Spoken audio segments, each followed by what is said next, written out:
Bismillahirrahmanirrahim. Assalamu alaikum and welcome to Newsroom. I'm your host Khalid. But today is the 13th of November 2024 and these are the stories that we will be highlighting during the course of the show. We'll begin, ladies and gentlemen, with COP29 day 3, the important developments that have happened. Our Prime Minister addressed the auspicious gathering of the different leaders of COP29, and then also our Deputy Prime Minister also talked about the importance of climate financing and the implementation of different measures. We'll be highlighting that and more in our first segment. Our second segment concerns the Palestine-Israel conflict, the Middle East that is currently in flames, whether it be Lebanon, whether it be Yemen, whether it be Syria, or of course Palestine. We are seeing the burning flames everywhere. Peace deals is also something that we will be highlighting, because there is some talk of peace deal between Lebanon and Israel, but there are two different aspects to this peace deal as well, and we will be highlighting that, and also any prospect of a peace deal in Gaza, if there is a possibility of that or not. Nevertheless, the number of casualties, whether it be in Lebanon or in Palestine, continues to increase. Then we are going to discuss the 3-day celebrations of the 555th birthday anniversary of Baba Guru Nanak that have begun in Nankanasahib. A lot of tourists are going to come, Sikh pilgrims are going to come from all across the world, from the west and from the east, including from India as well. And of course, in Nankanasahib there is going to be a local holiday on the 15th of November. Finally, we are going to talk about the US President-elect Donald Trump, who has named Elon Musk to a role that is aimed at creating a more efficient government, handing even more influence to the world's richest man, who has donated millions of dollars to helping the president-elect get elected. We'll be highlighting that of course as a part of our last story. Let's begin with our show today, and we'll begin with the environment, smog and COP29. We've been joined by Munir Ahmed Saab. He's a climate advocacy expert. He's right with us in the studios. Munir Saab, thank you very much to have joined us. Munir Saab, we'll begin with the situation as far as the smog is concerned. The National Emergency Operations Center has been monitoring. Of course, NDMA has taken out a whole advisory on what to do, what not to do, what precautions need to be taken, and what has happened, what are the different preconditions. And they say that this is going to persist throughout November and December in Punjab, urban areas such as Lahore and other cities of Punjab as well. And then they cite different precautionary measures: wearing masks, staying hydrated, using dehumidifiers, avoiding unnecessary outdoor exposure. How important is the implementation of such measures by the public at large? Because I see a lot of the times that the public, reads through them but never really, applies them in life. That's true, but we shall appreciate the measures being taken by the Punjab government and even at the federal level to combat smog. But this is all emergency measures that we are taking, and despite all warnings and all awareness campaigns by the government, people, I don't know why they don't observe what the precaution measures are told to them, but we need to, and we have seen health crisis coming out of the smog phenomena, and until and unless we take preemptive measures, it won't help us. Secondly, we need to take long-term measures, and they are very important. And I don't know what environmental protection agencies in the provinces are doing. They are mean to take such kind of long-term measures, and after the CM directives, they are now taking, I think the necessary steps are important, but the implementation and the application in real life of these steps is equally important, in fact primordial, in order for people to have less and less effects of the smog that has engulfed Punjab. We've also been joined by Laurie Laybourn. He's an environmental researcher and joins us from the United Kingdom. Thank you very much, Laurie, to have joined us. Pleasure to have you back after a long hiatus. COP29 is happening, and at the same time leaders are on the one hand beset by the effects of climate change. On the other hand, we've got the fossil fuel producers who are also having a say during this COP29. Azerbaijani president, this is the person I'm going to refer to in the first, he said his country and other oil and gas producers are not to blame. He said, and I quote me, that I said that this is a gift of God and I want to repeat it. Today, Aliyev told delegates in a stadium near the Caspian Sea. Then we've got the Hungarian Prime Minister Viktor Orban, who defended fossil fuels and said the industry should not suffer in the fight against climate change. Then slightly different view of Alex Rafalowicz from the Fossil Fuel Non-Proliferation Treaty Initiative says countries are not at fault for having natural resources, but they are responsible for the threat they pose to humanity by extracting them from the ground. Well, how do you see these different comments at a time when the world, or at least a lot of countries in the world, want to bring some kind of change to the current situation as far as the environment is concerned? I think the comments from the first two leaders show that climate action has become politicized, and certain political movements are trying to push back on climate action. So it's not just those two leaders, not just Orban. It's also the president-elect of the United States in the form of Donald Trump. And the problem with the arguments they're making is that their own countries, whether it's Azerbaijan or it's Hungary or the United States, are already being hit by climate disasters, and they will only get worse. And what that will do is it will erode the security of those nations. And those leaders all claim that they are interested in the security of their own citizens. But by contributing to the problem, by supporting the oil and gas industry, they are only going to lead to worse and worse security impacts on those kind of countries. So I think what those comments show is that we need to very quickly get to a situation where populist, nationalist leaders like President Trump, like Orban in Hungary and so on, are recognizing that their own goals of ensuring that their communities are more secure are not possible without climate action, and that means phasing out oil and gas.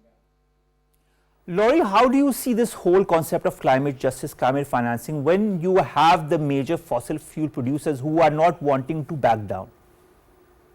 I mean, it's just now intolerable. You cannot be in a situation where you have the kind of impacts we've seen just in the last week, the last few months, and of course, we have seen in Pakistan for a long time. And you have companies that are not paying really any contribution to the mess that then has been created. So we really now need to get to the situation where at COPs, among the nations that matter most and among the companies that matter most, like the fossil fuel companies, they've got to understand that this is a global scale threat. It's obviously getting worse. It looks like the world will go over 1.5 degrees of warming.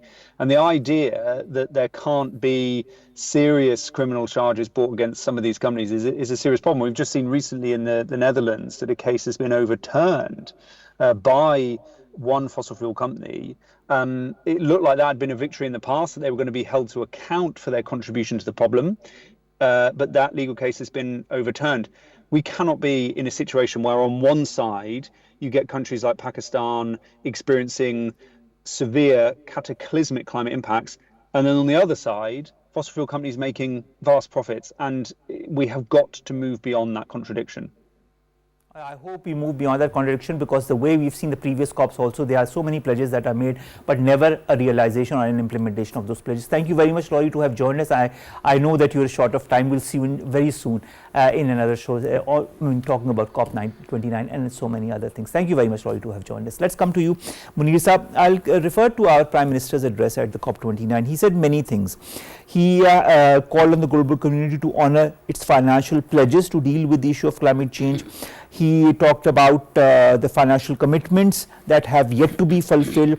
He said the pledges that were made 10 years ago in Paris, in the Paris Agreement in 2015, have not yet been implemented. They have been, and also what has been pledged into COP26 and 27 has not been implemented. Why is there a dearth of implementation? Isn't this the key word here when it comes to COP? No implementation or not enough implementation?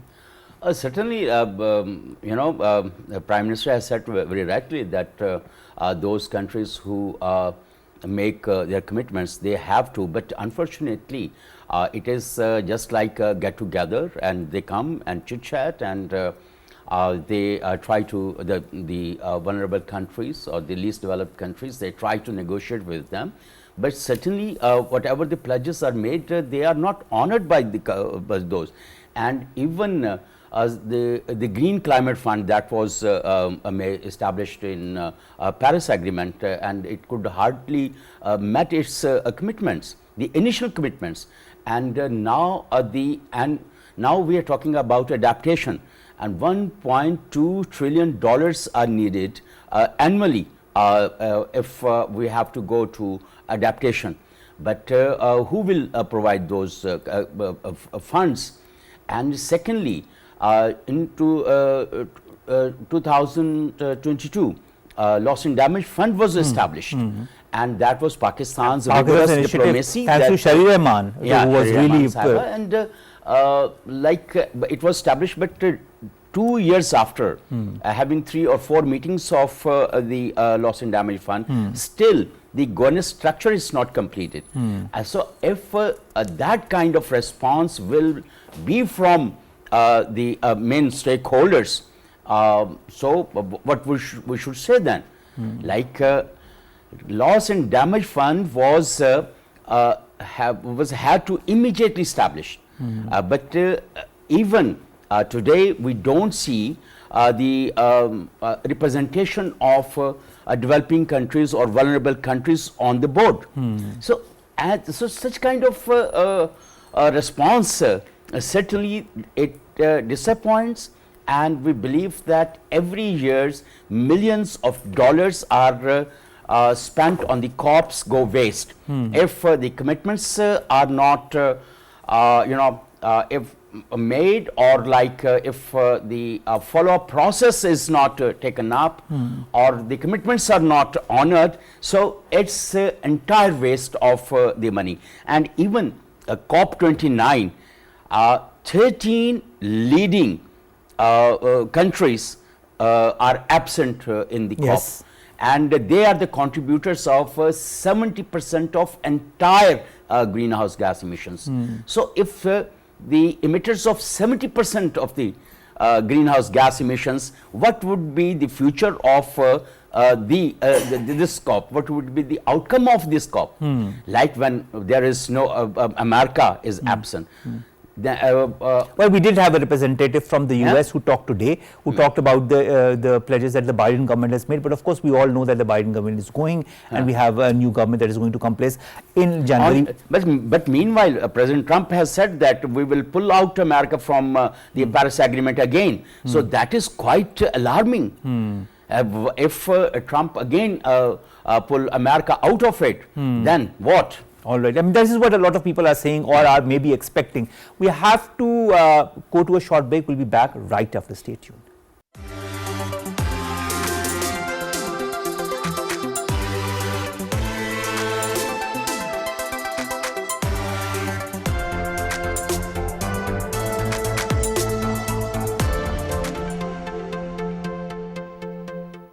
Welcome back. We're discussing COP29 climate change with our panel of guests. We've also been joined by Usman Mustafa, team leader on the Prime Minister's Irrigation Canal project. Thank you very much, Usman Sahab, to have joined us. Usman Sahab, I'll refer to what our Prime Minister said at the COP29. One of the things that he talked about was climate finance. And what he said, I think which is very pertinent, he said, if climate finance must be grant-based and must not add to the debt burden of the vulnerable developing countries. He also stressed that without climate justice, there can be no real resilience. The fact is, Pakistan has been highlighting this since the last couple of years. We have ourselves been the victim of the floods in 2022.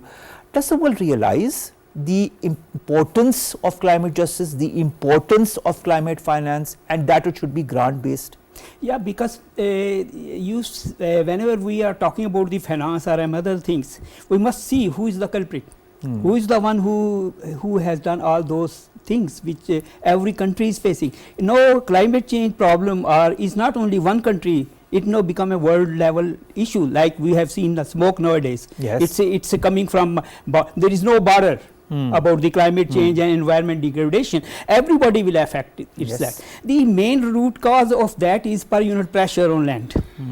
because we have is a pressure in the form of food, feed and fiber. We need that food for animals because we are eating that, fiber for us, and feed, of course we need that. So there is a need of is a combine. It's a not a one country or two countries issue. No, it's become a everyone should care about that. Not only everyone, even the individual should care.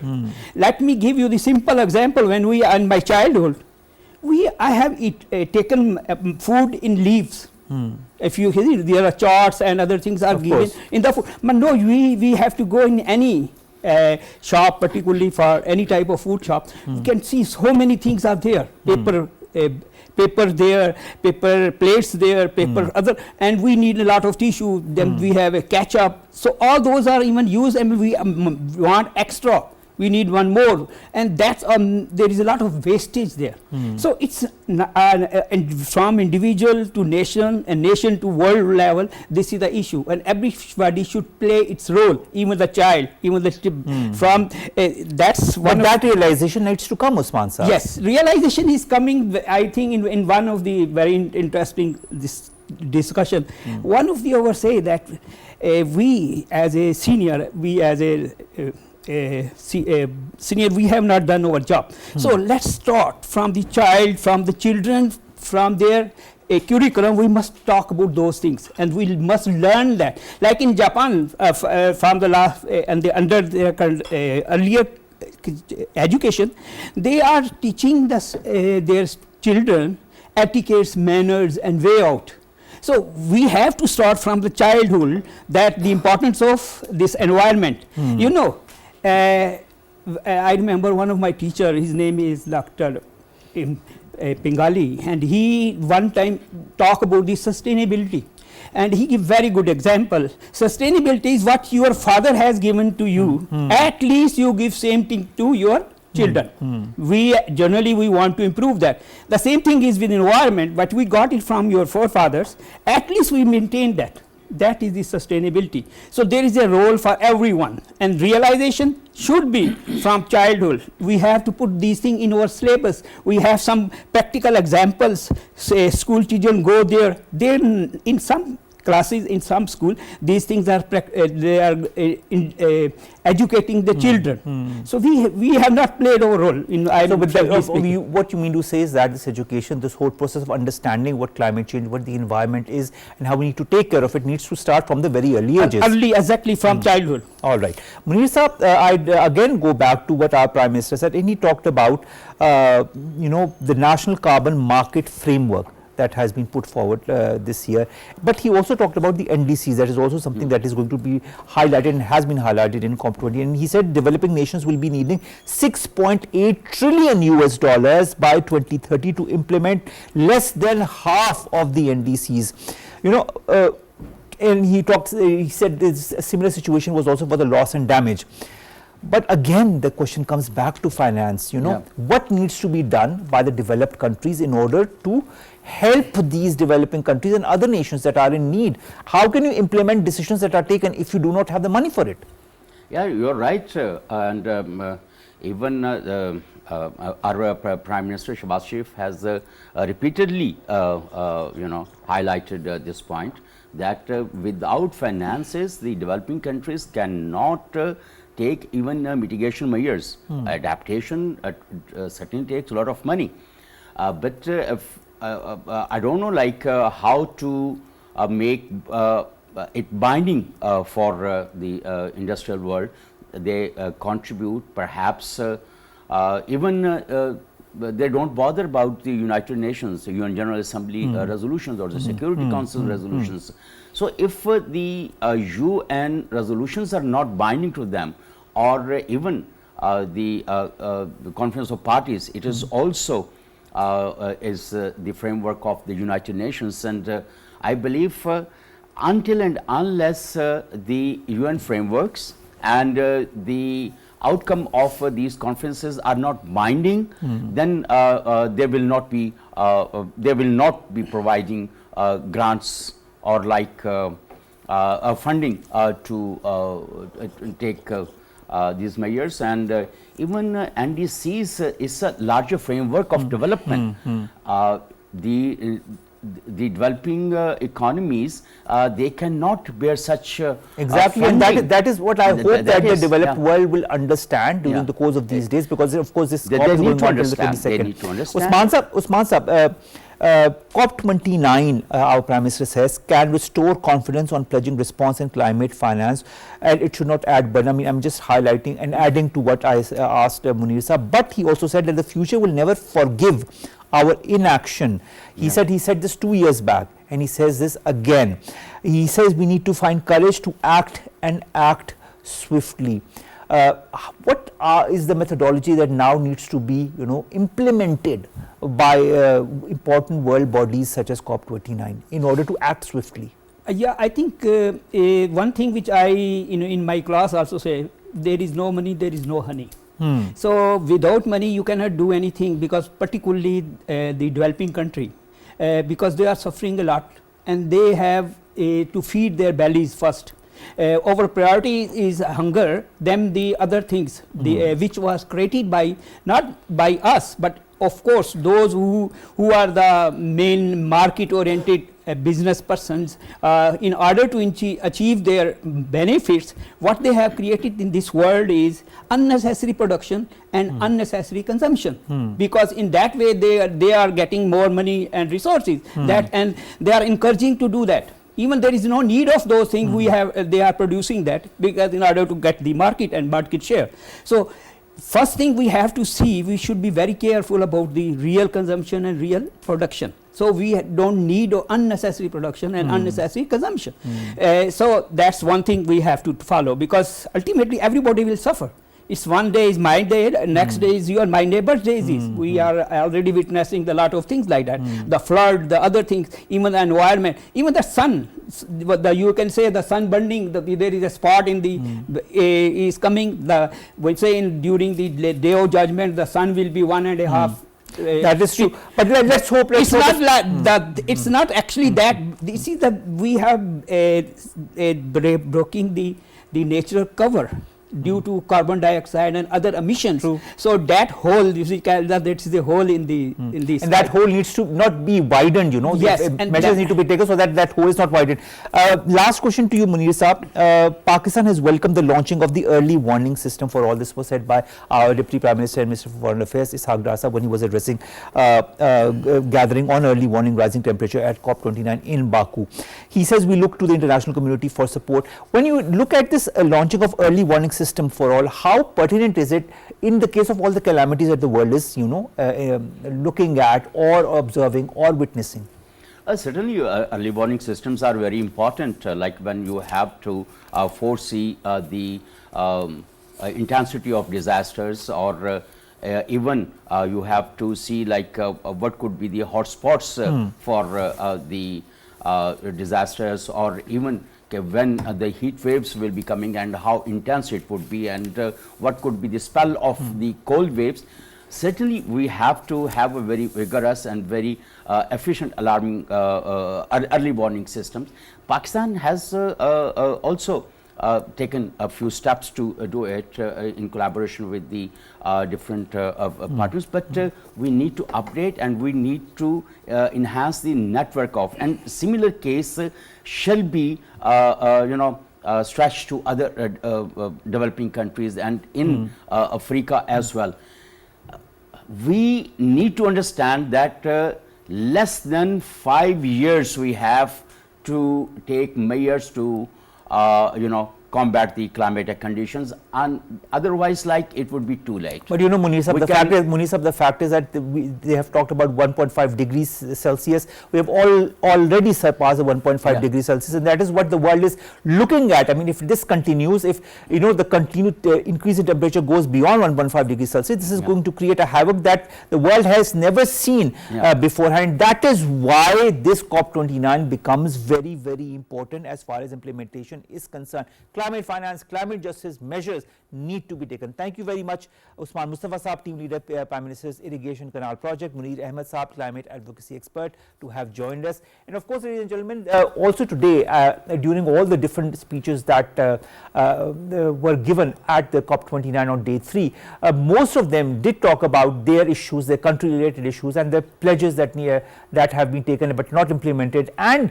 climate finance and climate justice was part of almost every single speech. And there was also a head of delegation from the Biden government who was representing the United States, who talked today of the measures that the Biden government is taken or has taken. Let's come to our second segment, and that concerns the Middle East conflict, the Israel-Palestine conflict that has now entered its 402nd day. 402 days, ladies and gentlemen, since the October 7 incident happened, and 402 days since not only Palestine that continues to burn, but now we are seeing Lebanon, we are seeing Yemen, we are seeing Syria that have also been engulfed in this fire. The fact remains that despite the different ceasefire proposals that have been given in the past, none have really been implemented or even has neared a process of implementation, despite the different rulings by the ICC, by the ICJ, by the United Nations Security Council, the United Nations General Assembly. Israel has continued with its barbarities and its genocide in Palestine, and now maybe wants to replicate the same Palestine formula in other countries in the Middle East as well. This is what a lot of people fear. The fact remains that the people in Palestine are in a dire state of famine, in a dire state of lack of basic necessities, whether it be health, whether it be food, water, or even other other things that could sustain their livelihoods. And that is what the United Nations has talked about, is what a lot of international organizations also highlight. And then with the fact that the UNRWA has been banned by the Israeli government also adds to the plight of the people. We've been joined by Nasir Ali Khan Sahib, he's a former ambassador at large. Thank you very much, Nasir Sahib, to have joined us. Pleasure to have you here. Just, I'd like to begin by some of the quotes that some leaders have given. Turkish President Recep Tayyip Erdogan says he hopes that the US President-elect Donald Trump will take a different approach, quote unquote, on the Middle East during his second term. This was quoted through Turkey's TV broadcaster. The fact is that Turkey has also in the past talked about this. It has also proposed a resolution in the United Nations that has been backed by other countries. Is there going to be a change as far as the US attitude towards Palestine is concerned with the new administration? Are you expecting anything? I'm afraid not in my assessment. If you go back and see the previous Trump administration, it was more pro-Israel than any democratic government has been. For example, he made sure that the US embassy was shifted to Jerusalem. And then during this late campaign that you have seen in 2024, he has clearly expressed his unequivocal support for Israel. And he is very close. His own son-in-law has been playing a very big part in this Middle East conflict. And so as far as I can see, there wouldn't be a change. I'm just hoping that the change, if there is any, would not be for the worse. Having said that, there's no doubt in my mind that President-elect Donald Trump is against wars and the spending on wars. So I'm hoping, first of all, as far as the Ukrainian conflict is concerned, that would come to a reasonably quick end. And as far as the spending of the United States taxpayers on the Israeli conflict is concerned, at least there will be a decline in that. I'm sure you've seen very recently, a month ago, Secretary Blinken and Secretary Austin wrote a letter to the Defense Minister, Mr. Gallant, and the Security Minister, Mr. Ron Dermer, in which they gave a deadline of 1 month and certain conditions. Now that we look at that, it seems like they were probably sort of kicking the ball to beyond the elections. But the 1 month has passed. Yes, the 1 month has passed, and I was looking at a press conference that Mr. Patel, the representative of the State Department, was giving, and a lot of the reporters were asking him about how they assess the performance of the Israeli government in this last 1 month, and he was being very cagey and in fact clearly said that we have not assessed it.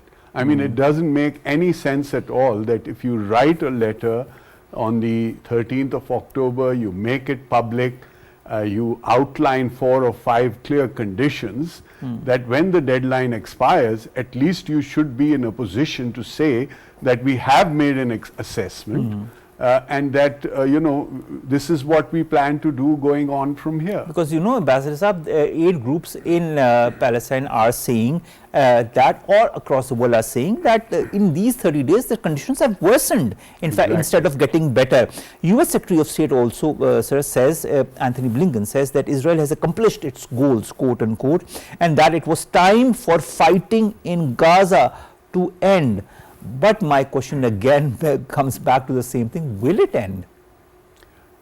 Unfortunately, I don't see it ending in the very near future, because there are 2 issues here. There is this involvement of Israel in Lebanon, in South Lebanon, which continues every single day, and their attacks within Gaza are not abating in any way. Recently, they actually attacked a tent city which was where they were housing orphans and street vendors who were primarily orphans. But not the first time that they have, you know, attacked a tent city or a place where refugees are staying. Yes. They always find a pretext that there is some kind of an element there, and they kill tens and hundreds of people just for that. Yes, and in the last month there have been attacks in the same supply depots where they were allowing more aid to come in. So, you know, basically they are flouting any international law, any humanitarian law. We've seen that with and ICC and ICJ as well. There is no one who's willing to do anything about it. All right, now speaking of Israel, the far-right Israeli finance minister praises the incoming US envoy to Israel. We all know Mike Huckabee, and we know that he was a rival to Donald Trump, but now of course he's joined forces with him. Mike Huckabee made remarks in an apparent support of Israel's potential annexation of the occupied West Bank. I'll quote what the finance minister said. He said, "I congratulate Ambassador Designate Mike Huckabee for his words. I'm convinced that we will be able to work closely together with all members of the incoming administration for the people of Israel." Huckabee had said, of course, annexation of the West Bank is a possibility, but noted that he is not the one who sets policy. Will the occupied West Bank go to Israel? What are you foreseeing as far as this is concerned? Well, as far as the international community is concerned, as far as UN resolutions are concerned, it is very clear that the occupation or the settlements in the West Bank are declared totally illegal.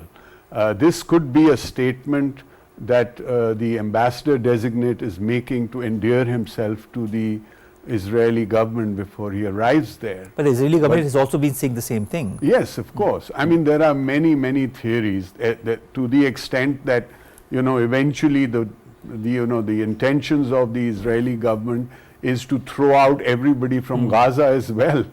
But the international community, including Britain and the United States, do say that, you know, they need to have peace as soon as possible, and that they need to find a solution, a 2-state solution. So, you know, but then, as I said, in the case of the embassy in Jerusalem, that was something that went against all expectations. Well, let's keep our finger crossed as far as the next administration is concerned. Let's see what is in Donald Trump's mind as far as the Middle East is concerned. The United Nations says, Ambassador Saab, that Israel let only one aid mission into North Gaza this month and attacked the shelters the suppliers were distributed at shortly afterwards. UNRWA has warned that famine is imminent in northern Gaza and may already be happening. And so many other organizations have exactly said the same thing. What do you foresee as far as the plight of the people of Palestine is concerned? Will they be left to die? Well, you see, very early on, about 350 days ago, very early on after the October 7th attack, Ben-Gvir had said that we are going to block all kinds of humanitarian assistance. We will starve them, we will stop food, we will stop water, we will stop medical assistance. You remember the mowing the lawn comment as well. So this intention is not new. Now there are many different speculations about it, but a lot of people believe that the end game is to somehow reach a point where the Gazans are under so much stress that eventually either Egypt or Jordan would accept them as refugees, that we will clear this area ostensibly for security reasons, but again there are speculations that there are many economic reasons. There were some people who were, Jared Kushner in fact mentioned that Gaza is very nice beachfront property and then there are people who say that there's oil that's been found minerals offshore. Also a lot of people talk about this. that. But you know, one doesn't have absolute proof of this. So there are many theories behind it. But I personally believe that at the end of the day, what they would really, the Israeli government would like, is to get rid of as many people from Gaza as possible, and they would like neighboring countries or a third country to take large numbers of refugees. But that is again a question mark on whether these countries will eventually accept these refugees, because every country is not Pakistan. You know, the way we have accepted the Afghan refugees, I don't think other countries are going to follow suit. When you look at the situation in Palestine, when you look at the casualties, I mean, I was just seeing 43,712 people have been killed in Palestine since the 7th of October, and these are official figures, and more than 102,000 have been injured. Lancet talks about 180,000 plus who've been killed in Palestine so far, but those figures will come once the war ends, and if the war ends. Isn't this the gravest situation the world has seen this century? This century certainly, and also I have to mention that because thousands, tens of thousands of people are still buried under rubble, the actual figures, could be as much as twice what we are talking about. So there's no doubt in my mind that this is a catastrophe and a genocide of mammoth, proportions. So as far as that is concerned, yes, in this century, it might be one of the biggest genocides that we have seen.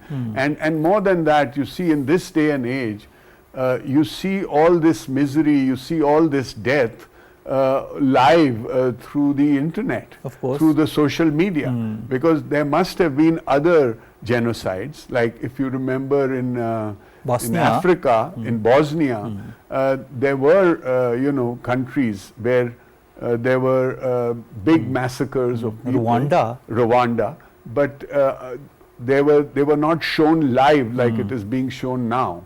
So, but the other thing I need to mention is, but you know, Ambassador Saab, you talked about the social media and the media propagating it, showing it, a lot of these things live. Hasn't all of this kind of desensitized us as well? Because of this constant flow of similar information, we have kind of become numb to it all. To some extent, but then again, you see, there is so much fake news available or being put out by the mainstream media that social media does help in debunking some of the narratives that Israeli government wants to put out. The other thing I want to mention, when you talk about the people who've died and who are injured, now there is a new issue in Lebanon. In Lebanon also the attacks look very similar, and buildings are being blown up. There are going to be a lot of deaths and injured. I agree with you. Ambassador Saab, last question to you. I'd like a very short answer. Lebanon, you just talked about Lebanon. 3,287 people have been killed since the 7th of October, and the majority in the last couple of weeks. There is also talk of a peace proposal between Israel and Lebanon. Will that happen, or will that be a continuity of whatever we saw with the Joe Biden's 3-phase ceasefire proposal and the Egyptian 2-day ceasefire proposal that never materialized? Will this also not materialize?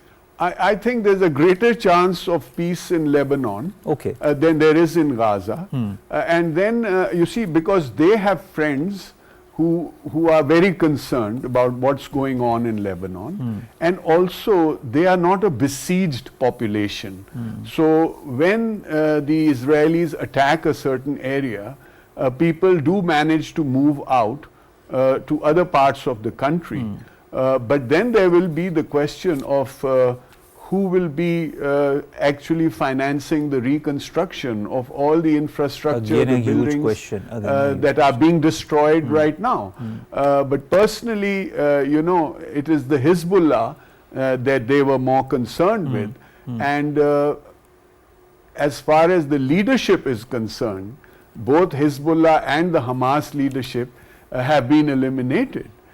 So, you know, I'm sure that as far as going further into Lebanon is concerned, they will have less reason to do that. Okay. And there is a greater chance that peace would come in Lebanon before it comes in Gaza. All right. Gaza has a different dynamics. All right, let's see and let's hope for the best. Let's hope for peace in the region, because that is what the world needs. That is what the Middle East needs. Thank you very much, Nasir Ali Khan Saab, former ambassador at large, to have joined us and to have discussed day 402 of the Israel-Palestine conflict with us. Thank you very much again, sir. You're welcome. Let's come to our last two stories very quickly. The first concerns the 3-day celebrations of the 555th birthday of Baba Guru Nanak that have begun in Nankanasahib from tonight. In fact, these are 3-day celebrations, and the 15th of November is has been proclaimed a holiday in the area as well, in Nankanasahib. The fact is that so many Sikh yatris are coming from India. They have been given the visas. They are coming from the west, and of course they are being facilitated, as they have always been every year,